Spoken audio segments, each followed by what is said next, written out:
साधु बन गए, घर छोड़ दिया, अकेले तो कहीं पे भी रह लो, अकेले तो तुम होटल में पड़े रहो तो तुम्हारा मन लग जाएगा, पर घर में तो रहो। घर में इधर से माता जी कुछ कहे, उधर से पिताजी कुछ कहे, उधर से पत्नी कुछ कहे, उधर से पति कुछ कहे, उधर से भाई कुछ कहे, उधर से बहू कुछ कहे, उधर से रिश्तेदार कुछ कहे, तब घर में रहना बड़ा कठिन हो जाता है। साधु बनना सरल है, तपस्वी बनना सरल है, साधक बनना सरल है, उपासक बनना सरल है, सन्यासी बनना सरल है, पर गृहस्थी बनना सबसे कठिन। दुनिया का सबसे कठिन काम है गृहस्थ आश्रम में रहना।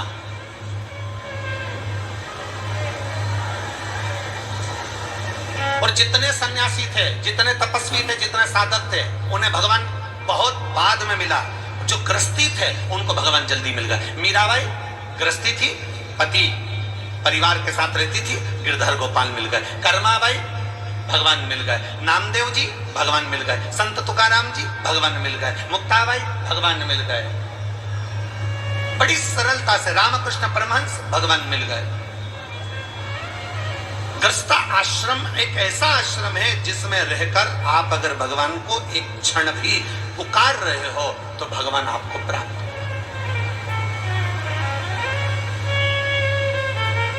गृहस्थ आश्रम में अगर आपने परमात्मा को पुकारा, एक क्षण भी पुकारा, तो परमात्मा आपको मिल रहा, भगवान आपको मिल रहा। राजा जनक जी ने सुखदेव जी महाराज से कहा कि गृहस्थ आश्रम में पढ़िए, शादी करिए। सुखदेव जी महाराज ने कहा, मैं और शादी विवाह कैसे कर, मैं शादी कैसे कर? नहीं, शादी तो करना पड़ेगा, गृहस्थ आश्रम में पढ़ना पड़ेगा, तो मैं किससे शादी करूं? सुखदेव जी महाराज ने पूछा राजा जनक जी से, आप मेरे गुरु हो, आप आज्ञा करिए कि मैं विवाह किससे करूं? इतने में राजा जनक जी ने कह दिया, जन्म मरण और परण। जन्म डॉक्टर बोल भी देना कि इतनी तारीख तक डिलीवरी हो जाएगी, इतनी तारीख तक जापा हो जाएगा, पर जब तक मेरा बाबा ना चाहे तब तक जन्म नहीं हो सकता। जब तक मेरा बाबा ना चाहे तब तक जन्म नहीं हो सकता। जन्म मरण, किसी ने हाथ देखकर कह दिया, पत्रिका देखकर कह दिया, खूब लंबी उम्र है, खूब जियोगे, 80 साल 90 साल 100 साल, खूब लंबी उम्र है। मालूम पड़े अटैक आया, निपट गया,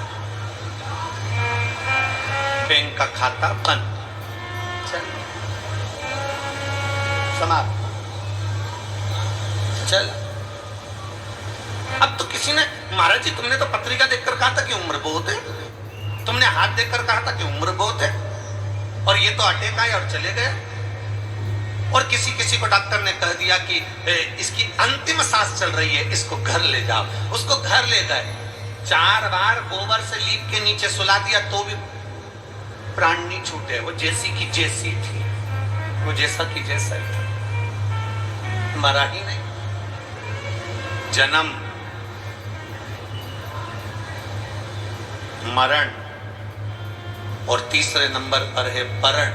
परण मतलब शादी, विवाह। किसके साथ होगा, कब होगा, कैसे होगा, कहां होगा, ये उसने निश्चित कर कर रखा। परण ये उसने निश्चित करा।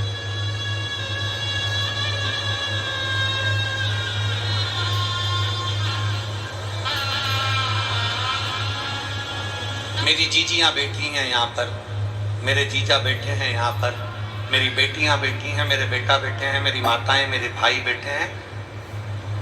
मेरी जीजियों से पूछो कि आपके घर के लोगों ने आपके लिए कितने लड़के देखे? कितने? ढेर सारे लड़के आप लोगों के लिए देखे, पर आपकी किस्मत में जो लिखा था वही मिला। और यहाँ मेरे जितने जीजा बैठे हैं, जितने भाई बैठे हैं, जितने बेटे बैठे हैं, उनसे कहूंगा आपके लिए कितनी लड़की देखी, पर तुम्हारे भाग्य में जो लिखी थी वही तुम्हें प्राप्त हो। जन्म मरण और परण, ये 3 शिव हैं। आपके सोचे से कुछ नहीं होगा। सुखदेव जी महाराज जाइए, आपकी भक्ति का बल जब बढ़ेगा, आपके विश्वास का बल बढ़ेगा, आपकी श्रद्धा का बल बढ़ेगा, जब आप भगवान की अविरल भक्ति में डूबने लगोगे, तब भगवान ने तुम्हारे ललाट में जो स्त्री लिखी होगी वो तुम्हें मिल जाएगी। चले, सुखदेव जी महाराज वन में पहुंच गए।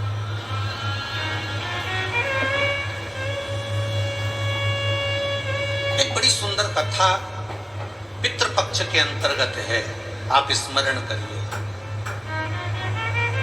जितने लोग आस्था चैनल पर सुन रहे हैं, फेसबुक यूट्यूब पर सुन रहे हैं, चावल हाथ में लेकर सुन रहे हैं, जो लोग पितरों का चित्र फोटो लेकर सुन रहे हैं, बड़े भाव से सुनिए, बड़े भाव से।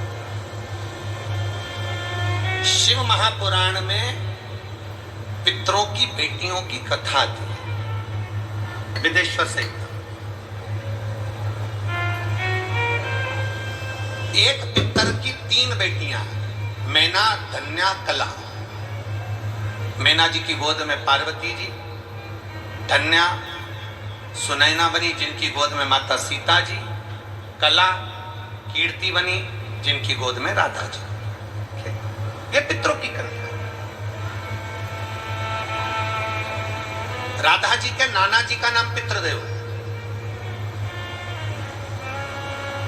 सीता जी के नाना जी का नाम अगर देखा जाए तो पितृदेव का वर्णन है, पार्वती जी के नाना जी का नाम आएगा तो पितरों का वर्णन आएगा, क्योंकि पितरों की 3 बेटियां हैं, मैना, धन्या और कला।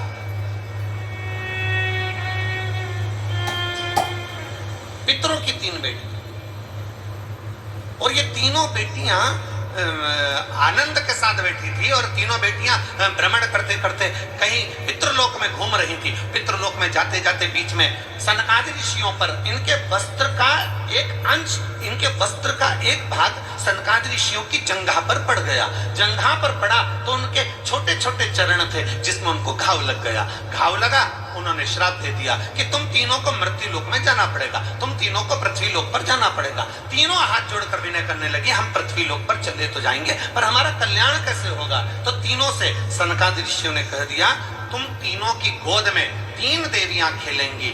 मैना, तुम्हारी गोद में पार्वती जी खेलेंगी। धन्या, तू सुनैना बनेगी, तेरी गोद में सीता जी खेलेंगी। कला, तू कीर्ति बनेगी, तेरी गोद में राधा जी खेलेंगी। ये 3 देवियां संसार का कल्याण करने वाली होंगी, तो तुम्हारा भी कल्याण अपने आप हो जाएगा। तुम्हारा अब ये कथा तो अपन सुनते हुए आए कि पितरों की 3 बेटियों का। अब कथा आती है एक बब्रहाज नामक सुंदर लोक है पितरों का।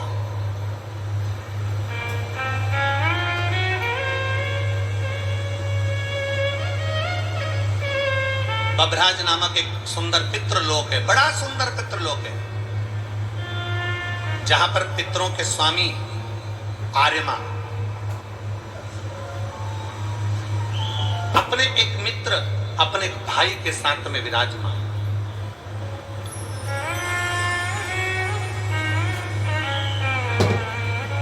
बब्रहाज नामक लोक में बहिपक्ष नामक एक पितृदेव रहते हैं।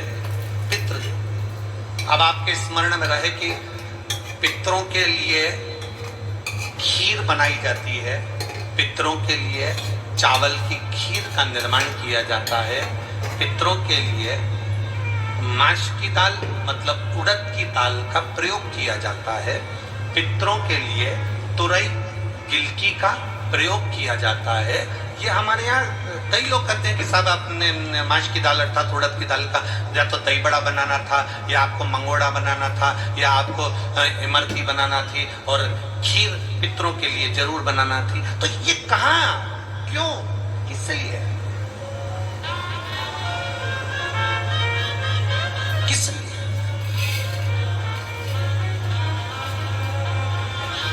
शिव महापुराण की कथा कर रही है।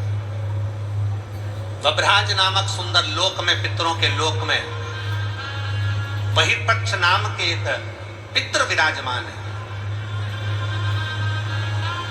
ये बहिर्पक्ष पहले पितृ नहीं थे, पर ये भगवान शंकर की भक्ति में इतने तल्लीन रहते थे कि भगवान शंकर इन पर प्रसन्न हो गए। इन्होंने अपने जीवन काल में हर महीने जो शिवरात्रि आती है, ऐसी कोई शिवरात्रि नहीं छोड़ी जिस शिवरात्रि पर शंकर का अनुष्ठान ना किया, अर्थात शिव का अभिषेक ना किया, शंकर भगवान की भक्ति ना करी।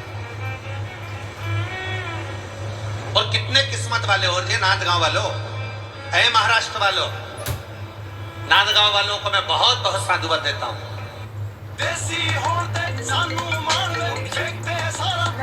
आप जिस कथा को श्रवण कर रहे हो पितृपक्ष में, इसी पितृपक्ष के अंतर्गत 30 तारीख को मासिक शिवरात्रि इस पितृपक्ष की पड़ेगी और आप और हम सब कथा के रसतत्व में बैठे।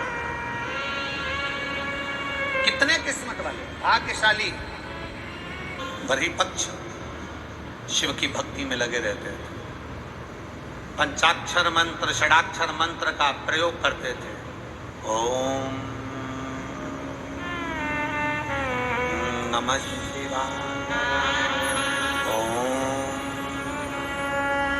नमः शिवाय, ओम नमः शिवाय।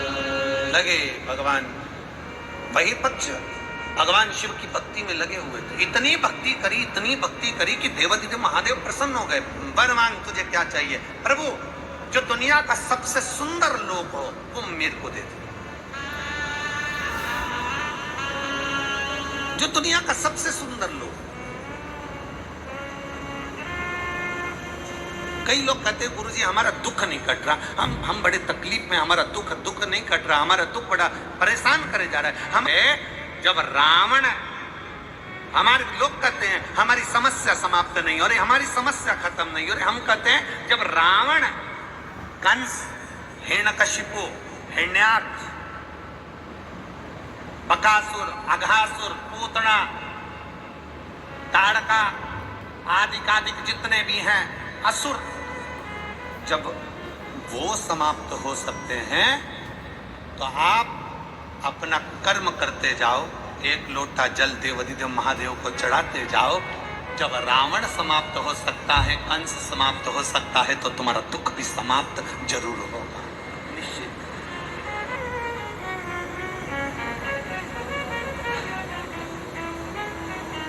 एक बहन का बेटा पीडब्ल्यूडी में लग गया और दूसरी जो आई है 8 साल से बेटा सरकारी नौकरी की तलाश में था। बाबा के कावड़ यात्रा भरी सीहोर की और बाबा की कृपा से महाराष्ट्र पुलिस में उसका सिलेक्शन हो गया और वो भी शिव तत्व। खाली न जाता कोई दर से तुम्हारे, खाली न जाता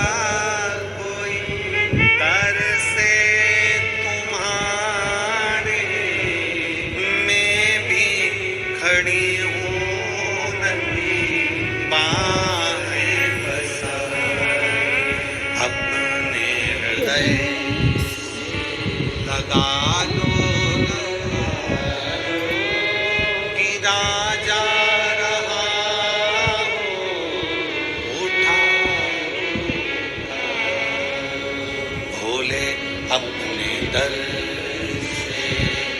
अब तो न टालो, गिरी जा रही हूँ उठा, भोले अपने दर से अब तो न टालो, गिरा जा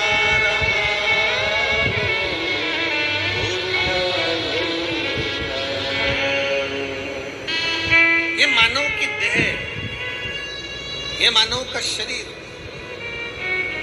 शिव तत्व से मिल तो गया।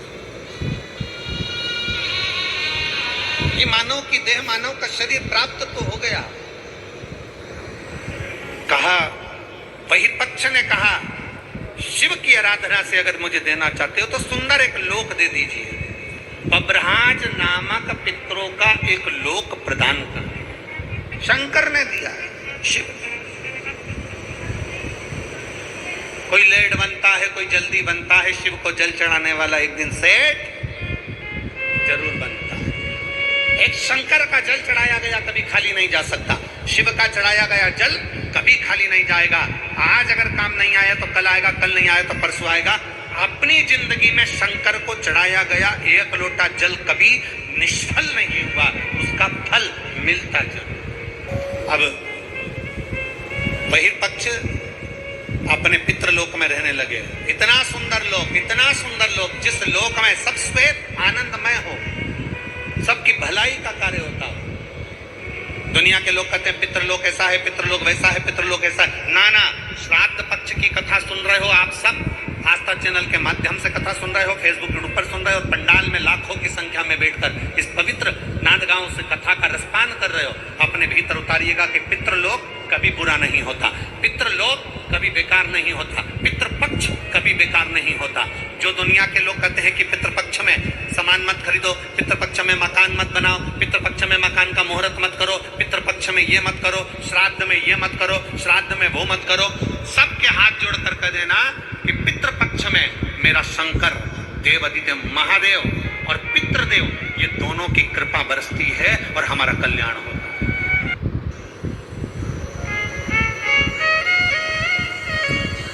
श्रद्धा कभी बेकार नहीं होती, आपके भीतर की श्रद्धा होना चाहिए। आप अच्छा कर्म करते रहो, कभी आपके जीवन में तकलीफ नहीं है।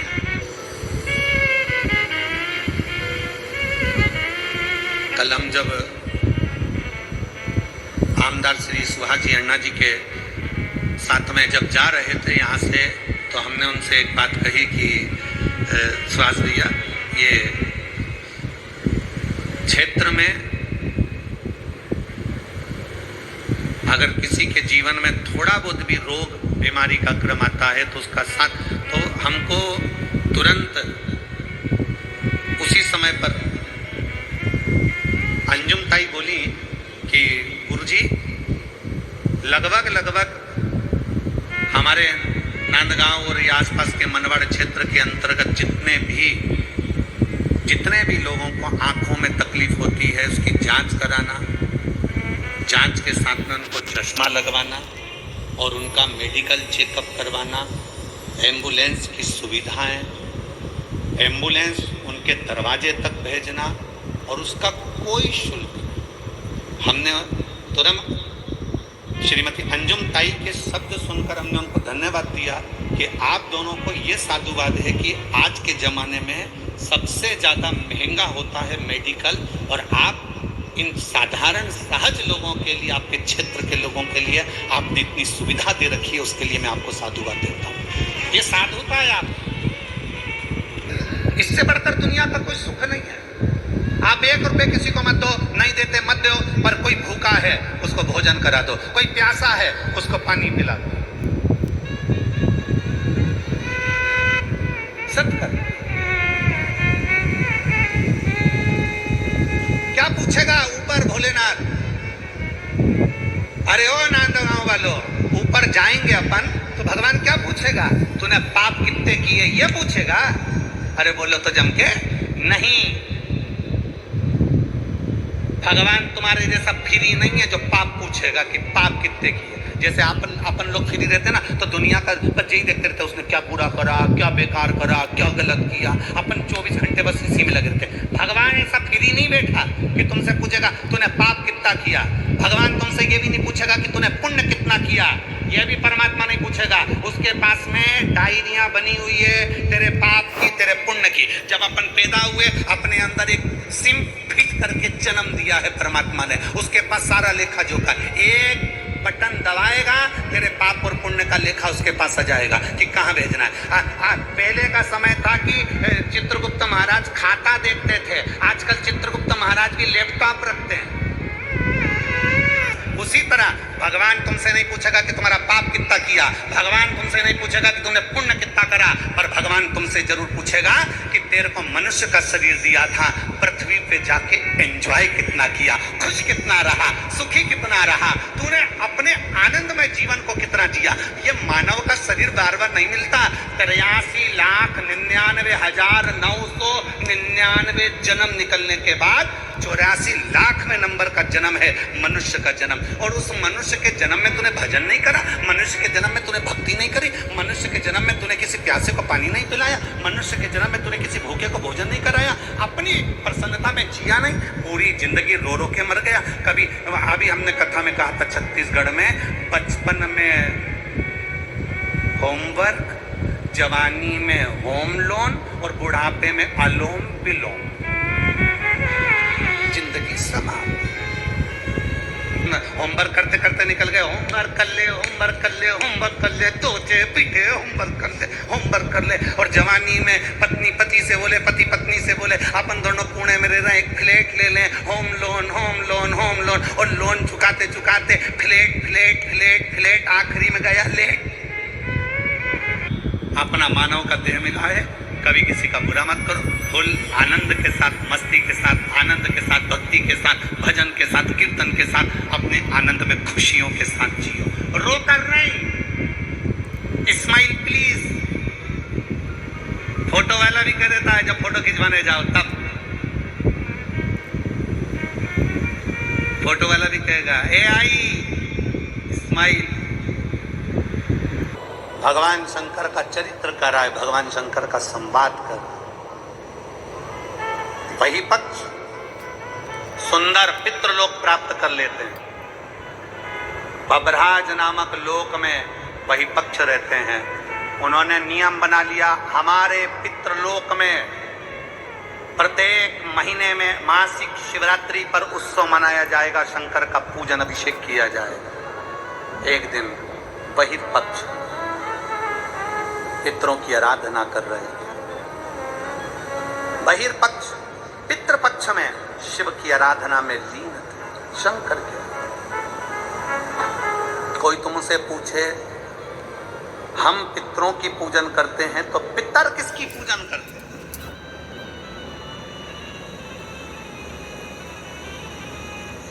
कोई तुमसे पूछे कि हम पितरों की पूजन करते हैं तो पितृ किसकी पूजन करते हैं? उस समय पर आपका जवाब होना चाहिए कि पितृलोक में रहने वाले वही पक्ष, पितृलोक में रहने वाले वही पक्ष पितृ शंकर भगवान की आराधना में लीन रहते हैं, शिव की आराधना में लीन रहते हैं। शंकर वही पक्ष शिव की आराधना, वही पक्ष बैठे थे। मासिक शिवरात्रि थी, शिवरात्रि का दिन था। उनके मन में आया मेरे घर में कोई ऐसी बेटी का जन्म हो, ऐसी कन्या का जन्म हो, ऐसी बेटी का जन्म हो जो संसार सागर में अपने आनंद के साथ जिए और जीवों का कल्याण। वही पक्ष के घर में एक बेटी ने जन्म लिया जिसका नाम पीवरी हुआ। पीवरी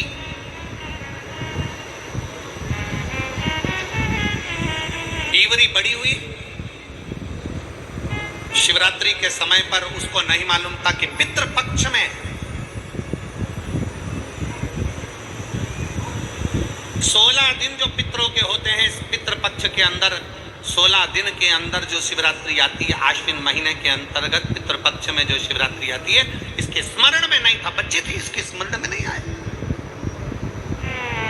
इसके स्मरण में नहीं।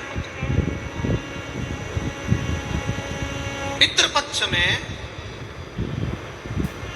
पितृपक्ष के अंतर्गत, आश्विन के अंतर्गत श्राद्ध पक्ष में पड़ने वाली शिवरात्रि के दिन बैठी और शंकर भगवान के पार्थिव लिंग का निर्माण कर रही। पार्थिव लिंग का निर्माण करते करते पार्थिव लिंग के निर्माण का पूजन कर रही थी और पूजन करते करते उसके मन में आ गया, उसके मन में आया कि मैं विवाह करूं उससे, मैं विवाह उससे करूं जो संसार सागर के कल्याण की बात हो।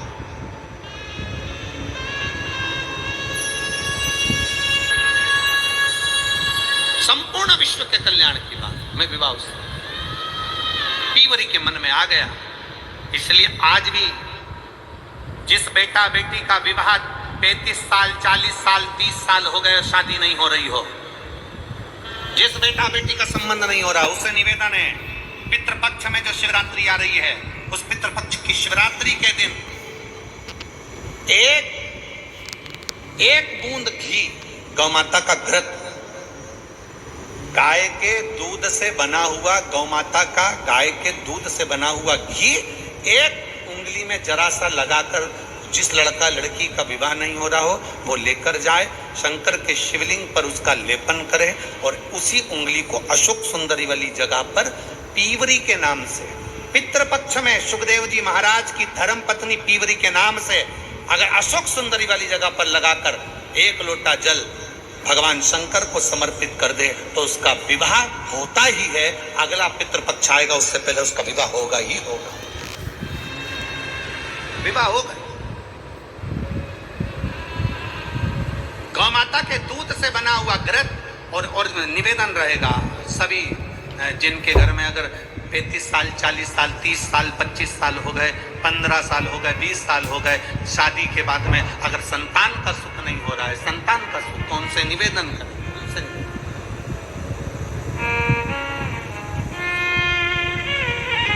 प्रयास करो श्राद्ध पक्ष में भगवान शंकर को थोड़ा सा शिवरात्रि के दिन घृत, गाय के दूध से बना हुआ घी, गाय के दूध से, नकली नहीं, नकली ने तो अभी धमाल मचा रखा है तिरुपति में, नकली नहीं।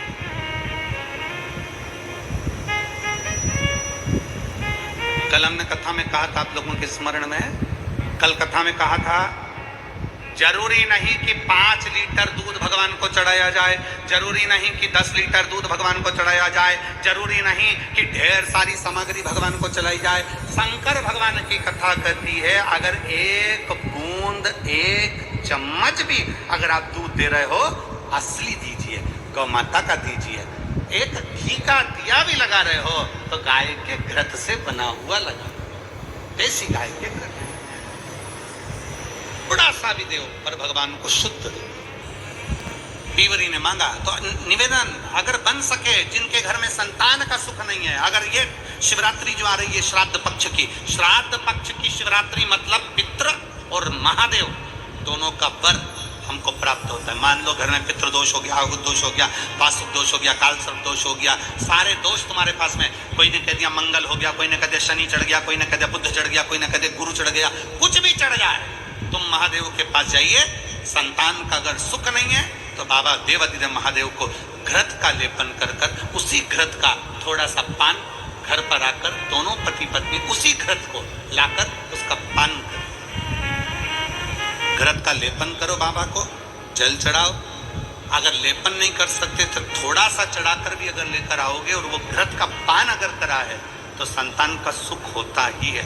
पर ये केवल जो बताया जा रहा है ये पितृ पक्ष के अंदर जो शिवरात्रि पड़ती है उसी में किया जाएगा, बाकी के समय नहीं किया जाएगा।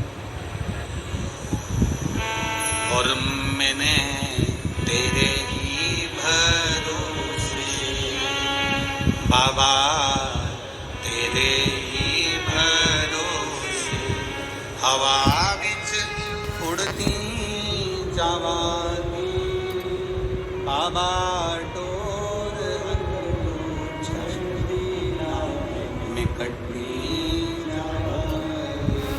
पितृपक्ष की शिवरात्रि में आप ये कर्म कर सकते हैं। और बड़ी सहजता से सुन लीजिए, बहुत सहजता।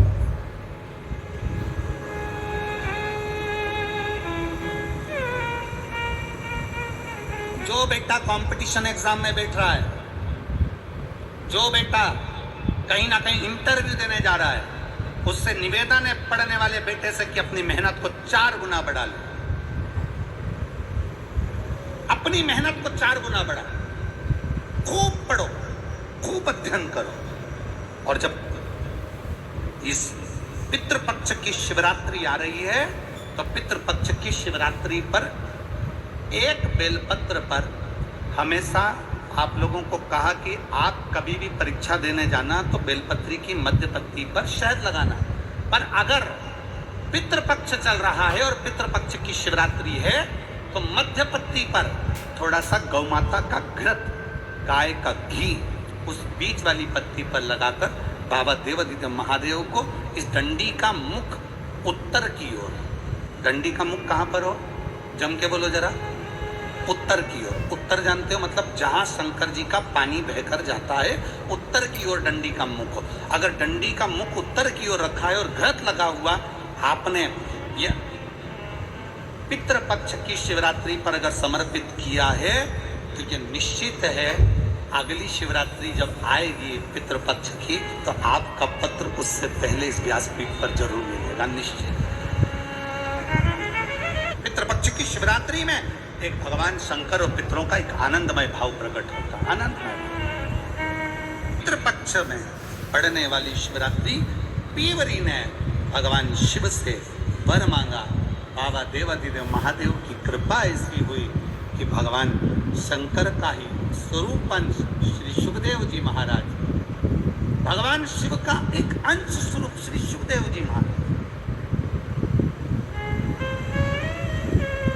एक बार ये कथा कह रहे थे तो किसी ने पूछा कि सुखदेव जी भगवान शंकर का अंश कैसे हो गए, तो कहा जिस समय पर भगवान शंकर माता पार्वती जी को अमर कथा सुना रहे थे, अमर कथा सुनते समय त्रिशूल लेकर माता पार्वती चारों तरफ घूमी, सबको भगाया। तोते का अंडा कोटर में गिर गया, उस अंडे के अंदर तोते का बच्चा था जिसने शंकर भगवान के मुख से अमर कथा को सुन लिया। और वो तोते का बच्चा जब भागा तो व्यास जी महाराज की धर्मपत्नी के गर्भ में जाकर बैठ गया। तोते के बच्चे को कहते हैं शुक, व्यास जी की पत्नी के गर्भ से जन्मा इसलिए कहलाया देव, दोनों को मिला दो तो हो गया शुकदेव। भगवान शंकर की वाणी के द्वारा इसका प्रागट्य है, इसलिए भगवान शिव तत्व के द्वारा इसको अमर तत्व प्राप्त है, इसलिए इसको भगवान शंकर का ही अंश कह दिया, भगवान शिव का ही अंश, भगवान सुखदेव जी। पीवरी भगवान शंकर की आराधना में डूबी हुई पीवरी, भगवान शिव तत्व को प्राप्त करने वाली पीवरी, भगवान शंकर की अविरल भक्ति में डूबने वाली पीवरी भगवान शिव से वर मांगती है कि मेरे को पति मिले तो आप सासुर, आप अमर तत्व को धारण करने वाला। भगवान शंकर ने पीवरी का विवाह का वर दे दिया कि आपका विवाह सुखदेव जी के साथ होगा। शिव तत्व कहता है, भगवान शंकर का पावन चरित्र कहता है, भगवान शिव का पवित्र चरित्र कहता है।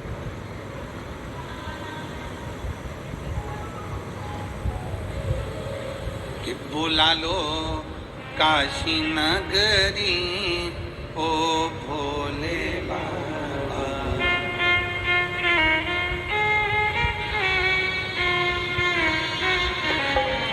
बुला लो काशी नगरी ओ भोले बाबा, बुला लो काशी नगरी ओ भोले बाबा, बुला लो काशी नगरी ओ भोले बाबा, बुला लो काशी नगरी ओ भोले बाबा, ओ भोले बाबा मेरे ओ शंभो बाबा, बुला लो काशी नगरी ओ भोले बाबा, बुला लो काशी नगरी ओ शंभो बाबा। पीवरी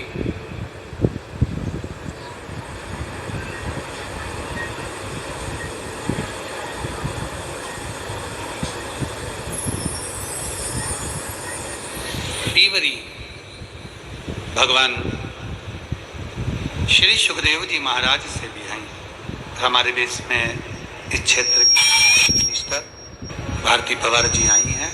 मैं आमंत्रित करता हूं, आप आकर व्यासपीठ को नमन कर लें।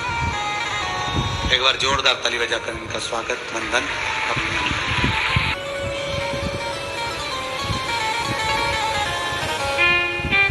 सुखदेव बाबा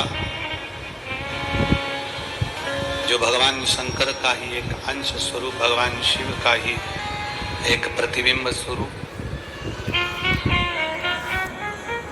शिव का ही एक अंश, शिव का ही अंश। भगवान देवत्य महादेव का ही एक अंश।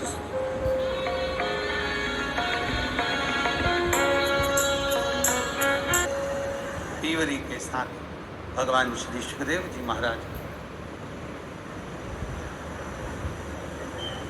मंगल विवाह हुआ। पितृपक्ष की शिवरात्रि के अंतर्गत हम जो बाबा से कहते हैं, हम जो बाबा से विनय करते हैं, बाबा से निवेदन करते हैं, बाबा वो सुनता है। और केवल शिवरात्रि ही नहीं, केवल शिवरात्रि ही नहीं, पितृपक्ष हो, कोई भी पक्ष हो, उस पक्ष में अगर हम भगवान शंकर की आराधना कर रहे हैं, भगवान शंकर से विनय कर रहे हैं, भगवान शंकर से निवेदन कर रहे हैं, तो शिव हमारी मान सुन रहा है।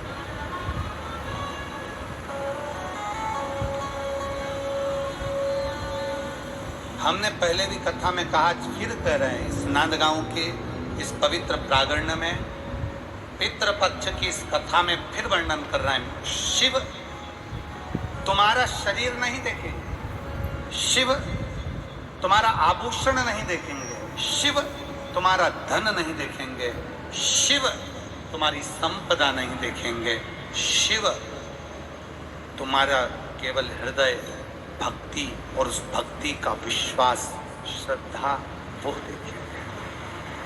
शिव तुम्हारा विश्वास, शिव तुम्हारा भरोसा, शिव तुम्हारी भक्ति। भक्ति के बल पर ही तो परमात्मा आता है, भक्ति के बल पर ही परमात्मा प्राप्त होता है, भक्ति के बल पर ही भगवान आते हैं, भक्ति के बल पर ही परमात्मा पहुंचता है। कहा विदर्भ राज भीष्मक की कन्या रुक्मणी, और कहा द्वारिका के नाथ द्वारिकाधीश। कहा द्वारिका के नाथ द्वारकाधीश।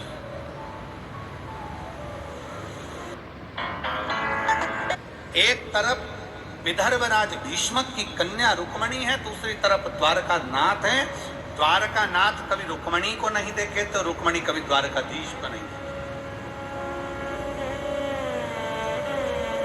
रुक्मणी ने कभी भगवान द्वारकानाथ को नहीं देखा, रुक्मणी ने कभी द्वारकाधीश को नहीं देखा, और द्वारकाधीश ने कभी रुक्मणी को नहीं देखा, कभी नहीं देखा। केवल एक विश्वास, केवल एक भरोसा। देखिए एक पत्र है बड़ा, भरोसा किसे कहते हैं, विश्वास किसको कहते हैं, ये देखिए। गुरुदेव, मैं मंगल कैलाश सानप, मेरे पति का ये मोबाइल नंबर है, हनुमान नगर मनमाड़ की मैं रहने वाली हूँ। कहीं बैठी हैं, कहीं बैठी हो तो हाथ हिला सकती, कहीं बैठी हो तो हाथ हिला सकती। आप ही हैं, हाथ हिला दो एक बार। श्री शिवाय नमस्ते। बच्चे आए हैं क्या साथ में? आए हैं, लिया दोनों को, लिया लिया। गुरुदेव में मंगल कैलाश सानप, मेरे पति का नाम, पति का मोबाइल नंबर ये है। हम लोग हनुमान नगर मनमाड़ के रहने वाले हैं। मेरी शादी को 29 साल हो गए थे गुरुदेव। कितने साल हुए? जम के बोलो जरा। 29। मेरी शादी को 29 साल हो चुके थे, लेकिन मुझे संतान का सुख नहीं था। पत्र को आप लोग आस्था चैनल पर पढ़ सकते हैं। 29 साल शादी को हो गए, लेकिन संतान का सुख नहीं था। सभी जगह मैंने इलाज करवाया, लेकिन वो भी सक्सेस नहीं हुआ। फिर मेरी सासू माँ ने सफ़ेद आंकड़े की प्रयोग के बारे में बताया, और मैंने और मेरी सासू जी ने 7 में ही पशुपति व्रत शुरू किया। मेरी सासू माँ महाराष्ट्र के सभी शिव कथा में, मेरी सासू माँ महाराष्ट्र में जितनी शिव पुराण हुई, कोई शिव पुराण मेरी सासू माँ ने नहीं छोड़ी। प्रत्येक शिव पुराण में मेरी सासू माँ जाती सुनने पंडाल में, और वहाँ से पंडाल की मिट्टी को, व्यासपीठ के सामने की मिट्टी को थोड़ा सा उठाकर ले आती, मिट्टी को लाकर देती और मुझसे कहती कि इस मिट्टी को तेरे गर्भ से तेरे पेट पर लगा। मैं लगाती। बाबा की मैं क्या वर्णन करूं गुरुदेव, ऐसा कोई ट्रीटमेंट नहीं, ऐसी कोई दवाई नहीं जो हमने ना करवाई हो। जब सब दूर से हार गए, दुनिया के लोग 5 साल 10 साल 15 साल 20 साल 25 साल संतान के लिए इंतजार करते हैं गुरुदेव, मैं 29 साल तक इंतजार करी अपनी। प्रणाम करो बाबा को, प्रणाम करो, प्रणाम करो दीदी, प्रणाम।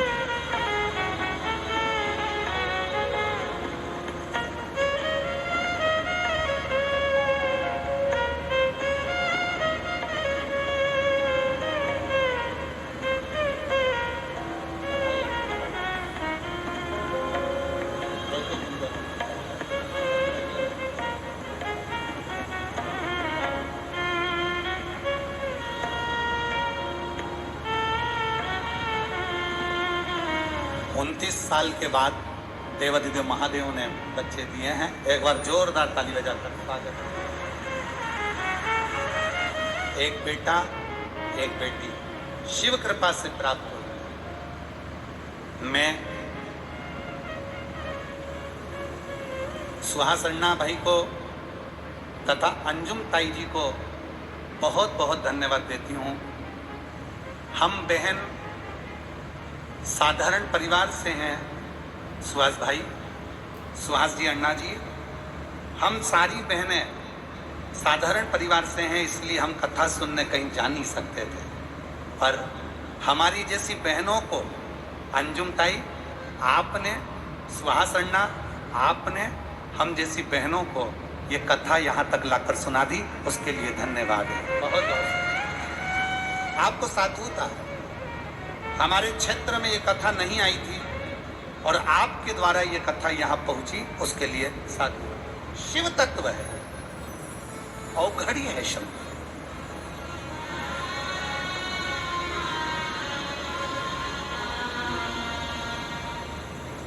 आपका विश्वास प्रबल प्रबल। फिर निवेदन करेंगे। इन्होंने एक बात बड़ी अच्छी लिखी कि हमारी सास महाराष्ट्र की प्रत्येक कथा में जाती थी और वहां से थोड़ी सी मिट्टी लाकर, अर्थात मिट्टी का महत्व नहीं है, महत्व है आपकी शिव महापुराण की कथा को सुनने का, उस कथा का लाभ लेने का। और क्यों कई लोग कहते हैं गुरुजी आप कथा वाचते हो, वहां पर दुनिया के लोग कथा श्रवण करने के लिए आते हैं, तो वहां शंकर भगवान के मिट्टी में क्या ऐसा? हम शिव महापुराण की मिट्टी की बात नहीं कर रहे, हम शिव महापुराण की बात कर रहे हैं। जितने शिव भक्त कथा को सुनने के लिए आते हैं, एक बात अपने अंदर उतार कर रखना, अच्छे व्यक्ति को किसी की बात अच्छी लगती है। आपके अंदर अगर बुराई भरी होगी ना, तो आपको किसी की बात अच्छी नहीं लगेगी, हमेशा बुरी ही लगेगी। पर आप लाखों की संख्या में इतने बड़े बड़े डूम लगाए गए हैं, पीछे वाले तो इतना बड़ा डूम है, इतना बड़ा डूम है कि पीछे वाले तो हमको उनका चेहरा भी नजर नहीं आ रहा, कि चेहरे की जगह केवल उजाला उजाला दिख रहा। और तीनों डूमों की ये स्थिति पीछे वाले। अब जरा विचार करिएगा, दादी आप अच्छे हो ना, आपके अंदर शिव समाया है ना, इसलिए आप शिव महापुराण की कथा को सुन रहे हो और आपको कथा अच्छी लग रही है। भीतर से अच्छाई झलक अपने भीतर से। और जब शिव महापुराण की कथा कहती है, कहाँ द्वारकापुरी, कहाँ द्वारका और कहाँ विदर्भ राज भीष्म की कन्या रुक्मणी। ना रुक्मणी ने द्वारकाधीश को देखा, ना द्वारकाधीश ने रुक्मणी जी को देखा, ना द्वारकाधीश ने रुक्मणी जी को देखा, ना रुक्मणी जी ने द्वारकानाथ को देखा।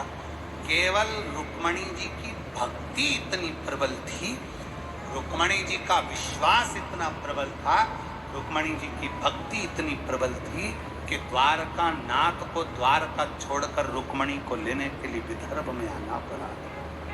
भक्ति, विश्वास, भरोसा इतना दृढ़।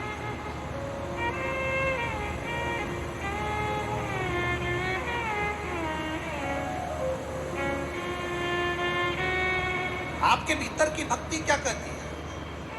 एक बहन यहाँ आई है, एक महिला आई है मनवाड़ से। मनवाड़ के पास में 20 किलोमीटर मनवाड़ के इस नांदगांव और मनवाड़ में रहती हैं, इसी क्षेत्र की है। 20 किलोमीटर दूर से कोई कामना थी इनकी, देवाधिदेव महादेव ने पूरी कर दी। तो 20 किलोमीटर दूर से अपने घर से दंडवत करती करती करती करती यहाँ पहुंची है। दंडवत कर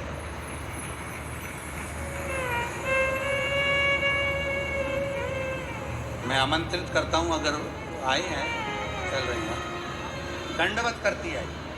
कोई कामना थी, किसी पंडाल में विनय करा था, मनवाड़ की हैं और बाबा से विनती कर कर यहाँ पहुंचे। शिव तत्व है। रुक्मणी जी की भक्ति के बल पर, रुक्मणी जी की भक्ति की प्रबलता में, रुक्मणी जी की भक्ति की प्रबलता में जब द्वारकाधीश विदर्भ आ सकते हैं, तो शिव महापुराण की कथा कहती है, आपकी भक्ति के बल पर, आपके विश्वास के बल पर, आपके भरोसे के बल पर मेरा देवाधिदेव महादेव भी आपके पास आ सकता है। विश्वास, भक्ति। अजय, आपकी भक्ति के बल पर देवाधिदेव महादेव भी आ सकते हैं। एक विश्वास अपने भीतर प्रकट करिए।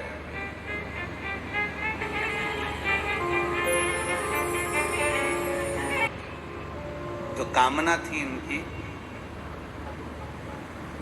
18 साल तक बच्चे नहीं हुए थे और बाबा कुबेर भंडारी को 6 साल पहले बाबा से विनय कर कर आई थी, 7 साल पहले, और बाबा की कृपा से बोला था कि मेरे नज़दीक में जहाँ कथा होगी मेरे बच्चे हो जाएं। जब पास में कथा हुई तो बच्चे छोटे थे, मैं दंडवत करती नहीं आ सकी। मेरे बाबा ने मेरी गोद में 18 साल के बाद ये 2 बच्ची दी हैं और छोटे थे इसलिए मैं दंडवत करती करती नहीं आ सकी थी।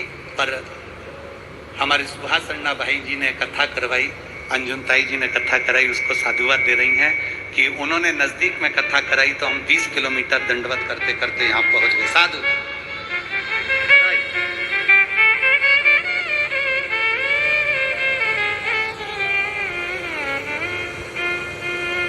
शिव पुराण कह रही है, भगवान शंकर की कथा है। रुक्मणी जी की भक्ति का बल बढ़ गया।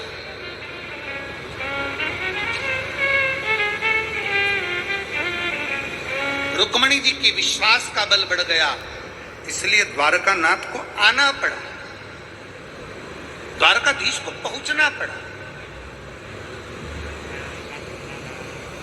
जब हमारी विश्वास, हमारी भक्ति का बल बढ़ता है तो शिव को भी आना ही पड़ता है। बस शिव महापुराण की कथा कहती है कि तुम्हारे विश्वास के बल पर तुम बाबा देवाधिदेव महादेव के चरणों में झुकते हो।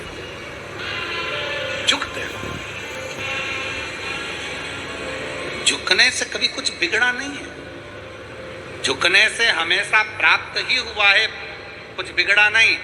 एक बार एक नदी ने समुद्र से कह दिया, हे समुद्र, मैं संसार की सबसे बड़ी नदी हूं, हे समुद्र, मैं संसार की सबसे प्रतिष्ठित नदी हूं,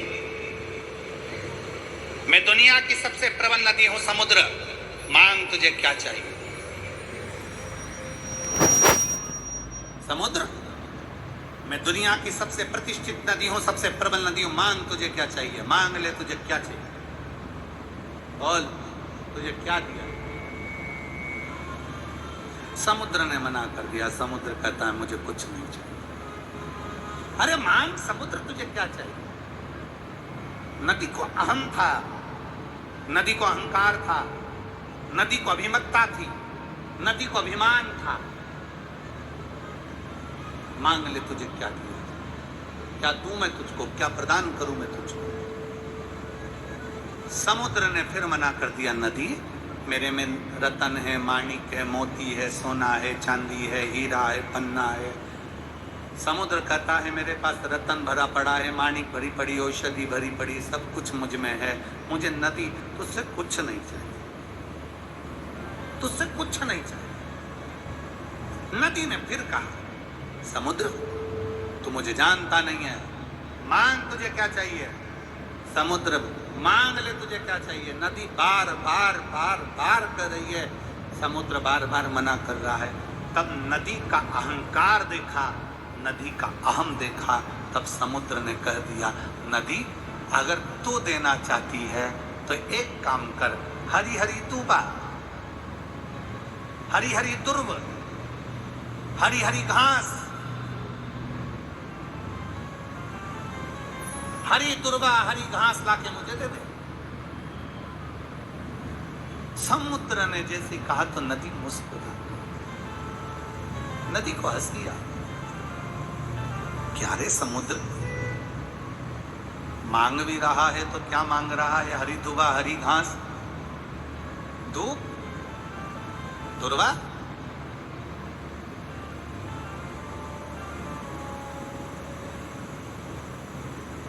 ए नदी, नदी बोल रही है समुद्र कुछ और मांग ले, तुझे चाहिए। समुद्र कहता नहीं नहीं, मुझे तो हरी दुर्वा चाहिए, हरी घास चाहिए, केवल दूब ला कर दे दे, मुझे और कुछ नहीं चाहिए।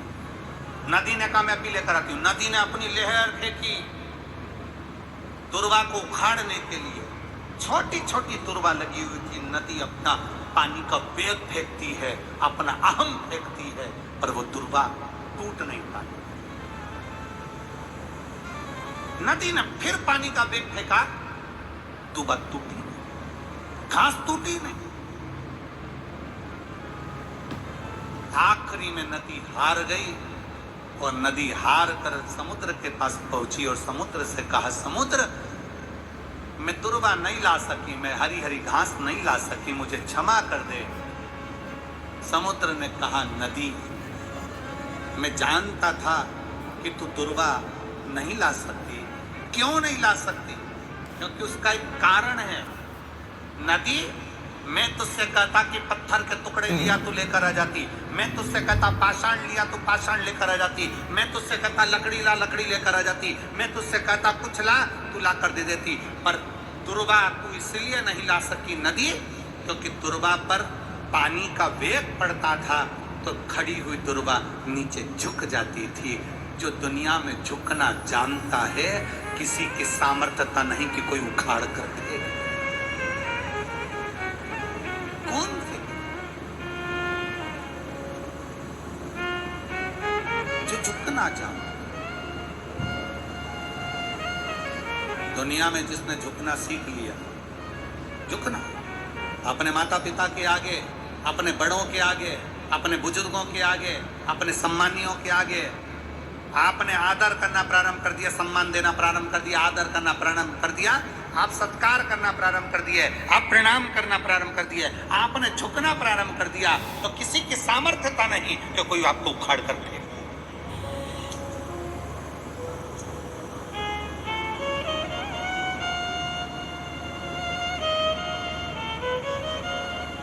प्रत्येक घर के बच्चों को यह सिखाया जाए कि झुकना सीखें। अकड़ से कभी शिव नहीं मिल सकता, अहम से कभी शिव नहीं मिल सकता। शिव को पाने का सबसे सुंदर तरीका है अपने भीतर से अहमता को निकाल दो। 7 दिन की शिव पुराण है, अगर दिल से सुन ली, दिमाग से नहीं।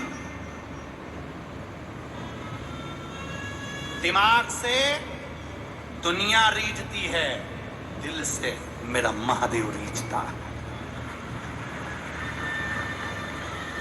दोस्तों के साथ दिमाग लगाइए, परिवार के साथ दिमाग लगाइए, रिश्तेदारों में दिमाग लगाइए, पर शंकर को भजने में दिमाग नहीं दिल लगाइए।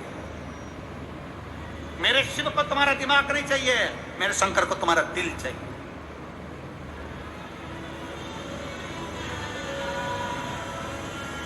दिमाग दूसरी जगह लगा। ये तो छोटे छोटे शब्द है ना जो तुम व्हाट्सएप पे और मोबाइल पे यूज करते रहते हो। आई मिस यू, ये तुम्हारे जो शब्द है ना ये मोबाइल तक अच्छे लगते हैं, पर जिस दिन मेरे शंकर जी को जल चढ़ाने के लिए जाओ ना, ये मिस यू और ये लव यू सब दूर रखो, उसको गले लगा कर कहो मैं तेरा और तू मेरी है, बाकी का संसार सहे। और रिश्ता तेरा मेरा सबसे है प्यारा, रिश्ता तेरा मेरा सबसे है प्यारा, तू मेरा बाबा मैं हूँ तेरा लाला, मैं हूँ तू मेरा बाबा मैं हूँ तेरा लाला, मैं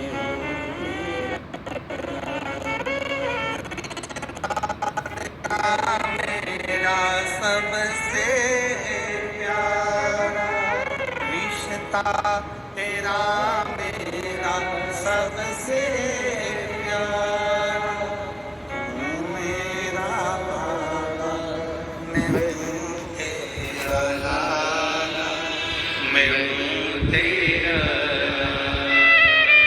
तू मेरा बाबा मैं हूँ तेरा लाला, मैं हूँ तेरा संबंध शिव से। ब्रह्मा जी भगवान विष्णु के साथ में एक पर्वत की घर्षण करते हैं, शिवलिंग उत्पन्न हो जाता है। चरण देखने के लिए भगवान नारायण जाते हैं, शीश देखने के लिए ब्रह्मा जी जाते हैं। नारायण का नाम सत्यनारायण पड़ जाता है और ब्रह्मा जी का शिव कट जाता है। कारण क्या था? क्योंकि नारायण शिव को पहचान गए थे, ब्रह्मा शिव को पहचान नहीं पाए थे। ब्रह्मा शिव को नहीं पहचान। नारायण झुकना जानते थे, प्रणाम करना जानते थे, आदर करना जानते थे, सम्मान करना जानते थे, सत्कार करना जानते थे, इसलिए नारायण सत्यनारायण बन गए।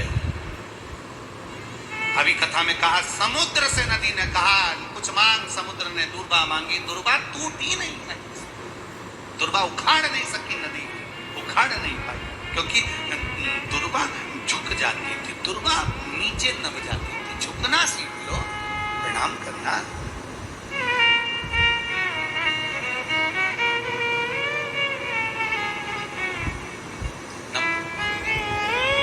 महाराज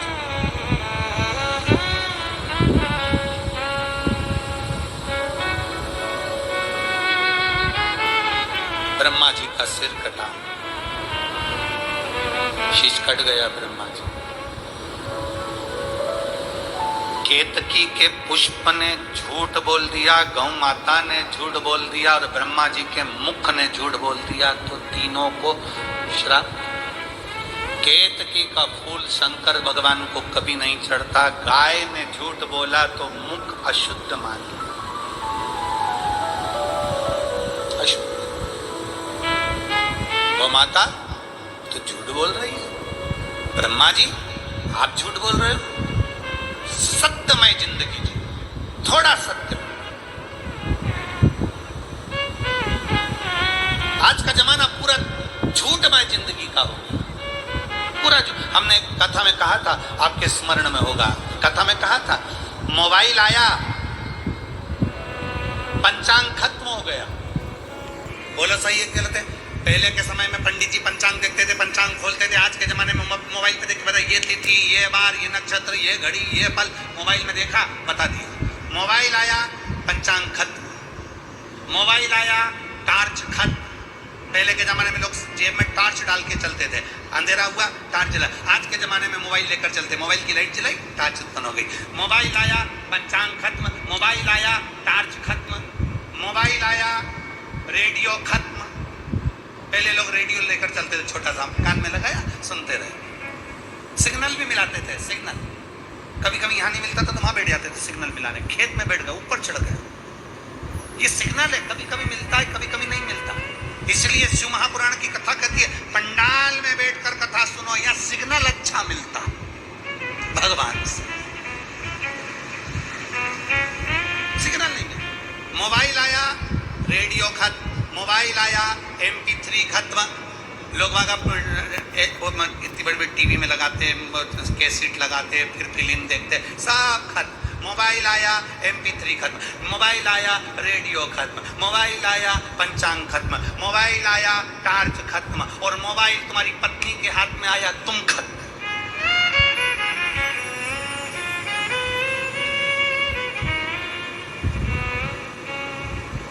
मोबाइल है, इसलिए सावधान इंडिया, थोड़ा सावधानी मोबाइल। इसलिए पति देख लेता है सोई कि नहीं सोई। जब ये सो जाती है ना, तब मोबाइल को तकिए के नीचे धर के फिर सो, फिर सो।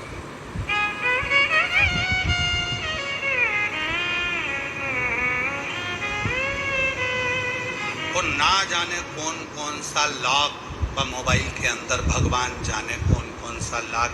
लोग कहीं स्माइल का लॉक, कहीं कोई सा लॉक, कहीं कोई सा लॉक, कहीं कोई सा लॉक। एक पति ने अपने मोबाइल में लॉक लगाया था अपने पाँव के मोजे का, पाँव के मोजे का। शिव को पाना, सत्यता का जीवन बहुत लंबा नहीं जी सकते, थोड़ा सा जी। हफ्ते में एक दिन, महीने में एक दिन ऐसा बनाओ जिस दिन मैं 2 घंटा सत्य बोलूंगा, पर वो किसी को मत बताना, खास तौर से पत्नी को मत बताना कि सत्य बोलूंगा। और एक आध दिन पत्नी तुम सत्य का व्रत लेकर बैठ कर, वो आके बैठ गई तुम्हारे पास में और उसने सब कुछ पूछ लिया, तो सत्य तो जाने तो सत्यनारायण जी की कथा हो जाए। सत्य बोलो, एक क्षण का, एक घड़ी का, एक पल का, एक क्षण का। भगवान नारायण ने सत्य बोला, सत्यनारायण नाम पड़ गया। ब्रह्मा जी ने असत्य बोला, शीश कटा, बड़ का पेड़ बन गया। ब्रह्मा जी के शीश कटे हुए जल से, उनके रक्त से एक नदी प्रकट हो गई जिसका नाम कर्मनाशा हो गया। कर्मनाशा नदी आज भी उत्तर प्रदेश में बहती है। जिस नदी के घाट पर उत्तर प्रदेश की गवर्नमेंट ने लिख कर रखा है, इस नदी पर हाथ ना धोइए, इस नदी पर स्नान ना करिए, क्योंकि यह कर्मनाशा है। भारत की भूमि की मात्र एक नदी कर्मनाशा ऐसी है जिसमें कुत्ता भी पानी नहीं पीता, क्योंकि उस नदी में अगर कोई पानी पी ले, स्नान कर ले, हाथ धो ले, मुंह धो ले, तो वो नदी में स्नान करने वाले की जिंदगी के सारे पुण्य समाप्त हो जाते हैं, पूरा कर्मनाश हो जाता है। इसलिए उसका नाम है कर्मनाशा, जो ब्रह्मा जी के रक्त से बनी। कर्मनाश ब्रह्मा जी के रक्त से। भगवान नारायण ने हाथ जोड़कर विनय करा, प्रभु कृपा करिए, थोड़ी सी क्षमा कर दीजिए। भगवान शंकर ने क्षमा करा। ब्रह्मदेव का जो कटा हुआ सिर है, ये बड़ का पेड़ बन जाएगा, इसी का नाम बट वृक्ष हो जाएगा। बट वृक्ष, हाँ, कौन पूछेगा? शंकर भगवान ने कहा तुम चिंता मत करो, मैं स्वयं बड़ के पेड़ के नीचे जाकर बैठूंगा और मेरा एक नाम दुनिया में प्रसिद्ध होगा, जिसका नाम बटकेश्वर महादेव होगा। बटकेश्वर,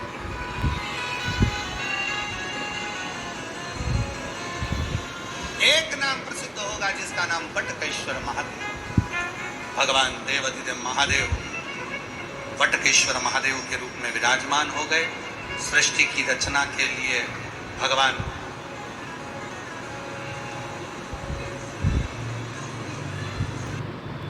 रचना के लिए भगवान देवाधिदेव महादेव की पवित्र आनंदमय कथा, भगवान सृष्टि की रचना के लिए अर्धनारीश्वर भगवान का दर्शन कराते हैं। जोरदार ताली बजाकर भगवान अर्धनारीश्वर का दर्शन करेंगे। कल सुंदर पितृपक्ष की एकादशी की एक कथा है। जितने भक्त शिव महापुराण की कथा सुन रहे हैं, पितृपक्ष की एकादशी में क्या वर्णन आता है, किस राजा ने इस पितृपक्ष की एकादशी का फल पाया था, उसका वर्णन कल की कथा में सुनेंगे। ये कथा 2 तारीख तक चलेगी, 7 दिवसीय कथा है। 5 तारीख से 9 तारीख तक, 5 अक्टूबर से 9 अक्टूबर तक हापुड़ उत्तर प्रदेश में कथा का समय पहले दिन तो 1 से 4 रहेगा, बाकी के दिन कथा का समय 2 से 5 रहेगा। 5 दिवसीय वो कथा है हापुड़ उत्तर प्रदेश की, जिसका एड्रेस है JMS group of institute, national highway 9, bypass road, Hapur. ये वहाँ का एड्रेस रहेगा। 5 दिवसीय उत्तर प्रदेश वालों को ये कथा मिली है, बड़े भाव से आनंद से उत्तर प्रदेश वालों करो तैयारी, आ रहे कुबेर भंडारी, भाव से कथा का रसतत्व ग्रहण करेंगे। मैं